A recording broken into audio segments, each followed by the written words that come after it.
ho dato spazio a questa persona per questo motivo, ma come sto facendo adesso con Iramo, perché abbiamo fatto questo brano edito adesso è distribuito da Universal.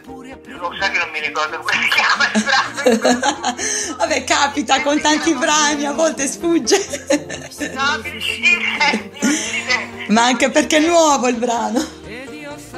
Anche perché è una cosa nuova che stai facendo, giusto? No, è uscito.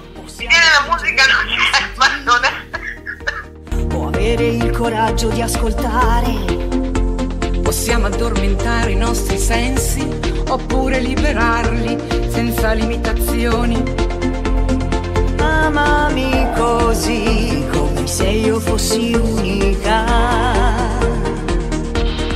Amami così, come se io fossi unica. Con Iravos abbiamo fatto questo brano, Senza Limite si chiama, adesso a parte gli scherzi. Si chiama Senza Limite e ci sono già 2 video in circolazione, tanto su YouTube si possono trovare. Io preferisco il video B, cioè il meno elaborato della versione dance, diciamo, remix, più che dance.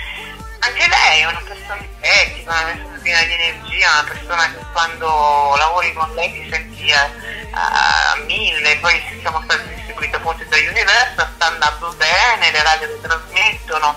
Io sono solo featuring, lei mi ha chiesto se facevo featuring per lei, se ne sono stata onorata e ho fatto questa cosa che comunque è andata bene. Chapeau, insomma. È andata bene.